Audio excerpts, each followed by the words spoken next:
Hi viewers, welcome back to my channel. நான் உங்கள் நண்பன் கிரேசி தமிழா. இன்றைக்கி இந்த வீடியோவில் நாம் களக்காடு பெரிய கோயிலோட உட்பிரகாரத்தை பற்றி பார்க்க போகிறோம். வாங்க வீடியோக்குள்ளே போகலாம்.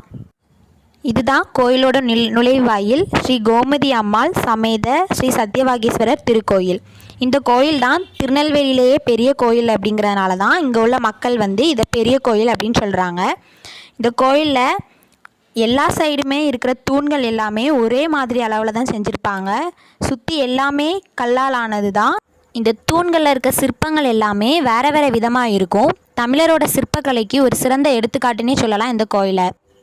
கோயிலோட 2 பக்கமும் 2 பெரிய கதவு போட்டிருப்பாங்க. இப்போ கோயிலோட உட்புறம் பார்த்தோன்னா ஒரு பிள்ளையார் சிலை இருக்கும். இப்போ கோயிலோட உட்புறத்தில் கோயிலோட பெரிய கதவு இருக்கும். அதுக்கடுத்து கோயிலோட அலுவலகம் இருக்கும். இந்த கோயிலில் எல்லா நாளுமே பூஜை நடக்கும். அதனால் கோயில் எப்போவுமே கூட்டமாக தான் இருக்கும்.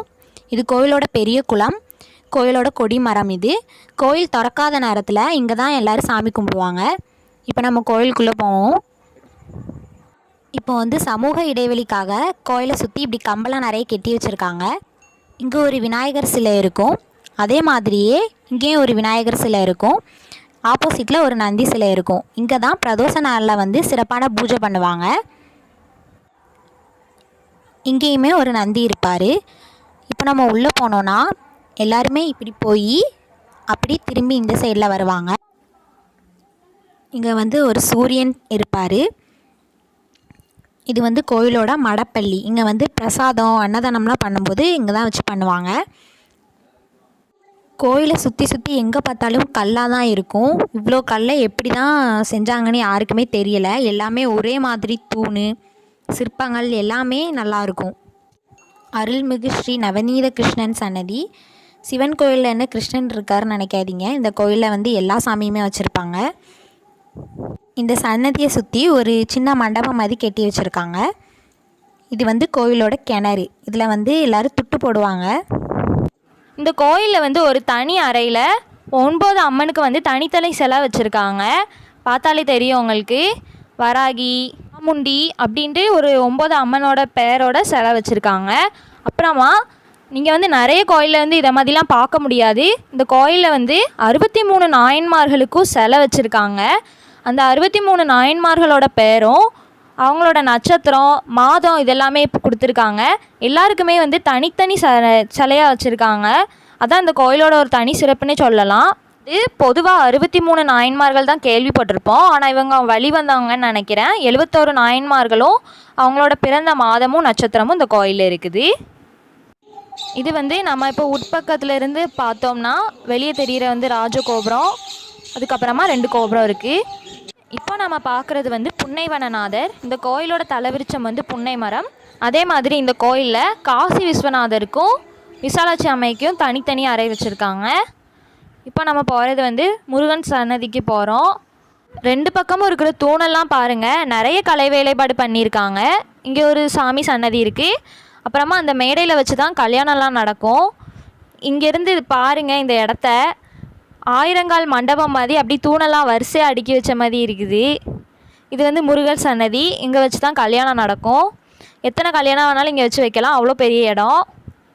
அப்புறமா பார்க்குறது நடராஜரோட படம் ஒன்று வச்சுருக்காங்க. இது நாகர் சிலை.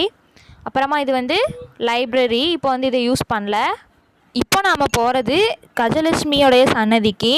இங்கே சுற்றி இருக்கிற செவத்தில் ஃபுல்லாக மந்திரங்கள் போற்றிலாம் எழுதியிருக்காங்க. அப்புறமா நம்ம பார்க்குறது சந்தன நடராஜரோட சன்னதி. அதற்கு எதிர்த்தாப்பில் நடராஜரோட படம் வச்சுருக்காங்க. இப்போ இந்த கோயிலில் நம்ம பார்த்தோன்னா இங்கே இருக்கிற தூண்களிலேயோ இல்லை இந்த கல்லுலேயோ சிற்பத்தெல்லாம் செதுக்கிறதுக்கு இந்த சிற்பிக்கு எத்தனை நாள் ஆச்சுன்னு தெரில. ஆக மொத்தத்தில் இந்த கோயிலை கட்டி முடிக்கிறதுக்கு இந்த ராஜாவுக்கு எவ்வளோ நாள் ஆச்சுன்னு தெரில. அவ்வளோ பார்த்து பார்த்து ரசித்து இந்த கோயிலை கட்டியிருக்காரு. இப்போ நம்ம போகிறது சண்டிகேஸ்வரியோட சன்னதிக்கு. இந்த கோயிலை எத்தனையோ நூற்றாண்டுக்கு முன்னாடி கட்டியிருக்காங்க. ஆனால் இங்கே இருக்கிற சிற்பங்கள் உண்மையிலே காலத்தால் அழியாதுன்னு தான் சொல்லணுங்க. இப்போ நம்ம பார்க்குறது அன்னபூரணியோடைய சன்னதி, அப்புறமா சனீஸ்வரர், அப்புறமா பைரவர். இவங்க எல்லாருக்கும் தனித்தனி சன்னதி தொடர்ந்து வச்சுருக்காங்க. அப்புறமா இது அம்பாள் சன்னதிக்கு வந்து போகக்கூடிய வழி. அம்பாள் சன்னதிக்கு அப்படியே நேர் ஆப்போசிட்டில் ஒரு நந்தியோடைய சிலை இருக்குது. அப்படியே போனோன்னா அந்த நந்தி சிலைக்கு பின்னாடி வந்து ஒரு சின்ன கொடி மரமும் வச்சுருக்காங்க.